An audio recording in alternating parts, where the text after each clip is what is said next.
Hello दोस्तों, नमस्कार। मैं अमितोष पंडित आप सभी का स्वागत करता हूं और आप देख रहे हैं एपी न्यूज। चलिए देखते हैं आज की टॉप 10 न्यूज। अगर आपको ये न्यूज पसंद आता है तो आप ज्यादा से ज्यादा लाइक, शेयर एंड सब्सक्राइब कीजिए, जिससे यूट्यूब ये वीडियो को ज्यादा से ज्यादा लोगों को रिकमेंड करेगी।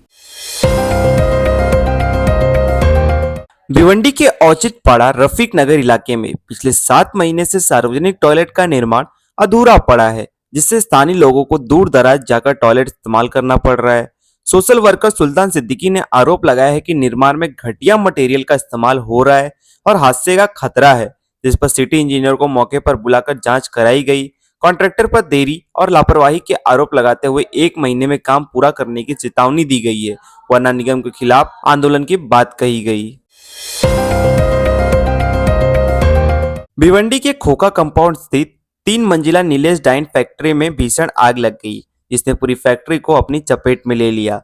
फायर ब्रिगेड की कई गाड़ियां मौके पर पहुंचकर आग पर काबू पाने की कोशिश कर रही हैं, लेकिन पानी की कमी के कारण राहत कार्य में दिक्कत सामने आई। कल्याण डोंबिवली फायर ब्रिगेड को भी बुलाया गया और करीब 1.5 से 2 घंटों लगातार आग बुझाने का अभियान जारी रहा। भिवंडी में शहर को स्वच्छ बनाने के लिए मेयर नारायण चौधरी के निरीक्षण में कल्याण नाका इलाके से विशेष सफाई अभियान शुरू किया गया है, जहां सड़कों की गहन सफाई, धूल मिट्टी हटाने और सैनिटेशन पर जोर दिया गया। प्रशासन ने जानकारी दी कि पहले मई में शुरू होने वाला नालों की सफाई का काम अब इसी महीने के अंत से शुरू किया जाएगा, ताकि बारिश से पहले जलभराव की समस्या रोकी जा सके। सफाई कर्मचारियों अधिकारियों के सहयोग से अभियान लगातार जारी रखने का भरोसा दिलाया गया। भिवंडी में रमजान के दौरान पानी की किल्लत को लेकर महापौर और नगर सेवकों ने टेमगढ़ स्थित स्टेम वाटर डिस्ट्रीब्यूटर केंद्र का दौरा कर अधिकारियों से जवाब मांगा।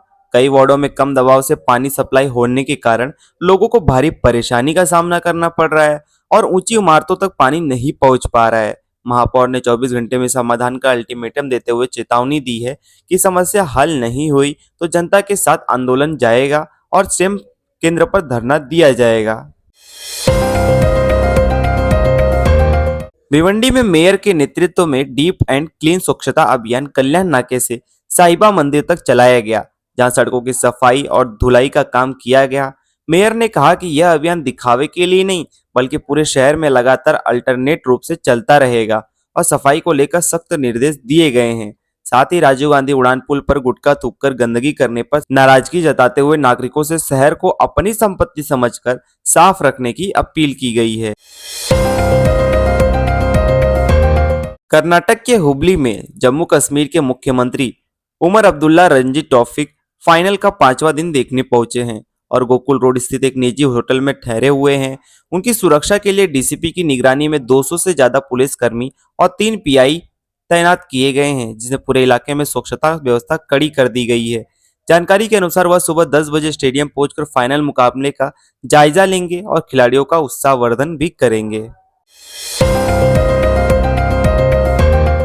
झारखंड के रांची मेयर चुनाव में बीजेपी समर्थित उम्मीदवार रोशनी खालसो ने कांग्रेस समर्थित रमा खालसो को 14,363 वोटों से हराकर जीत दर्ज की।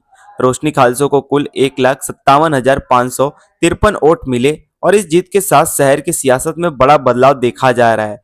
बीजेपी विधायक सीपी सिंह ने कहा कि पार्टी कार्यकर्ताओं ने दिन रात मेहनत की, जबकि विपक्ष और कुछ अधिकारियों द्वारा बीजेपी उम्मीदवार को रोकने की कोशिश के आरोप भी लगाए गए हैं।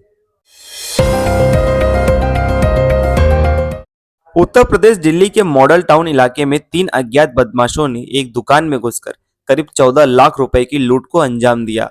आरोपियों ने दुकान का दरवाजा बंद कर मालिक को बंदूक और चाकू दिखाकर धमकाया और नकदी लेकर मौके से फरार हो गए, जिसमें इलाके में दहशत फैल गई है।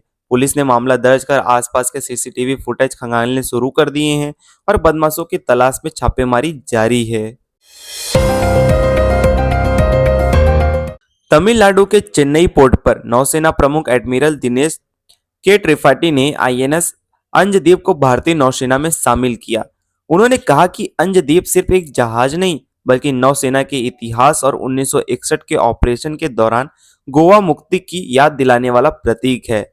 नौसेना प्रमुख ने बताया कि यह जहाज साहस, निर्णायक कार्रवाई और समुद्री सुरक्षा के प्रति भारत की प्रतिबद्धता की विरासत को आगे बढ़ाएगा।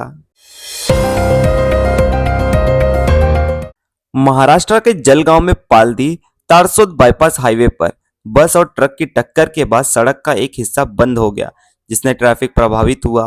रास्ता बंद होने के कारण वाहनों को दूसरे लेन से डाइवर्ट किया गया। इसी दौरान 4 से 5 कारें आपस में अफरा तफरी में टकरा गई और लगातार हादसे की स्थिति बन गई।